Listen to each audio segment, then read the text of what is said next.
You getting me? 1, 2, 3, 4, 5, 6, 7, 8. How about now? 1, 2, 3, 4, 5, 6, 7, 8.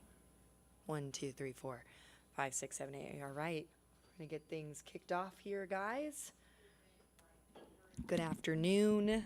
Hopefully my microphone's not too loud. I'm going to bring it down for you. So we've had a bit of video issues today. So there's going to be a lot of just seeing me kind of talk up here. And that will mean I'm going to be looking down at notes to make sure that everything is accurate. And I'm just going to make sure that we're sharing it in the most authentic way that we can, as always.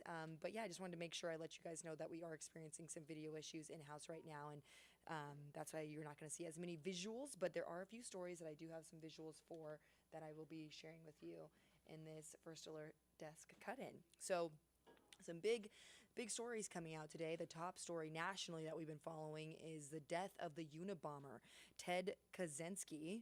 As you recall, you may remember back in 1978 and 1995, he pled guilty to a deadly bombing campaign that he essentially launched, where he was mailing people bombs, and he wounded 23 people, and 3 people also died during this course of that time period when he was doing this. So he was found unresponsive in his jail cell today in North Carolina, and the Federal Bureau of Prisons broke this news shortly before 3 o'clock, and then now we're learning that some first responders went in there, tried to perform some life-saving measures, and then he was taken to the hospital where he later died. So now the investigation is going to be ongoing, and we're going to hopefully learn more details into that, but that was an iconic situation that took place back in the 70s and into the early 90s. That was a long time when they were looking for this individual. And yeah, so that's the very latest on that. But we're going to continue to move right along. And a big story happening here locally, the GOP convention that's taking place in Columbus, Georgia right now. That has been a major talker. Former President Donald Trump arrived yesterday. We caught up with some of the supporters from our local jurisdiction that made their way to Columbus, and we're talking about just him being in town, looking forward to hearing him speak. We're also going to be hearing from Congresswoman Marjorie Taylor Greene, who has always been in favor of former President Donald Trump. The last time President Trump spoke in Georgia was in November when he was discussing re-election, and this is the first time that we've heard from him since then. So I was actually listening in on his speech that he already gave at 4 o'clock. It started shortly before that. He talked about some of the promises that he will make along his campaign, and many of the same things that we have heard. He talked about education. He talked about some things pertaining to LGBTQ rights. He talked about COVID. He talked about relationships with China. A lot of different things came out of that speech today. We do have our Atlanta News First reporter, Doug Reardon, who is down there right now, and he is going to make sure that he brings us a live report later on tonight at 9, 10, and 11. We will have a live presence on the ground from the GOP convention. Now, it's also important to note a big part of this conversation is the fact that Governor Brian Kemp has been boycotting the GOP convention right here in our backyard. And this is because he has been, in recent weeks and months, and it's been an ongoing saga between the two, Governor Brian Kemp and, of course, former President Donald Trump. And just in recent weeks, he has been encouraging the Republican Party to distance themselves from former President Donald Trump. We did reach out to Governor Brian Kemp's office for a statement on why he would not be there this weekend, and we did not hear back. But again, our political reporter, Doug Reardon, is going to be on the ground really gathering up all the reactions from the convention as it relates to people there. And of course, we're going to hear from former President Donald Trump and Marjorie Taylor Greene and some other speakers that are expected there. So that is another one of our top stories that we have been following.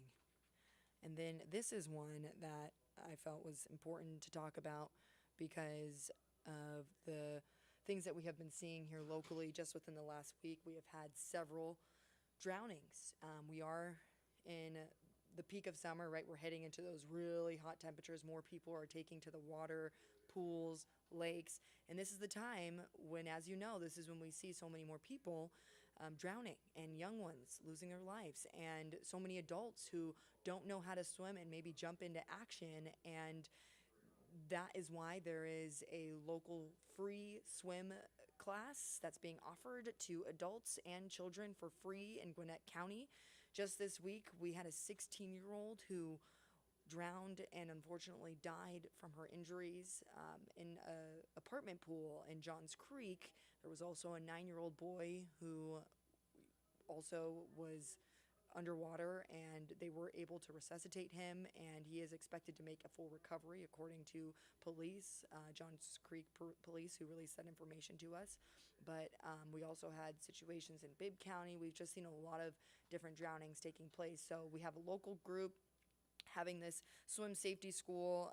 It's in Norcross, and we're going to be, it actually just wrapped up, so we're going to hear from people who went and get a little bit of the sentiment and the pulse on that event and just why they chose to get this class. I mean, there's adults who don't know how to swim, and this is a great reminder for anyone watching right now that we all have a responsibility to make sure that if we are going to be around those types of situations this summer, that we are just, of course, prepared and safe.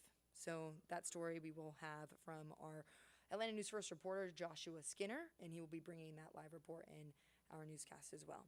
Lastly, this is one of my favorite stories, just because this is something that is so timely for parents, and if I was a parent, I would be going straight for this because of just the climate that we have been living in. It feels like every other weekend I have been up here talking about a teen that has lost their life to senseless gun violence, and we're hearing about a summer camp in our local area in LaGrange that is now offering $100 to kids per week to show up to this camp, learn life skills, learn about career development. I have some notes here.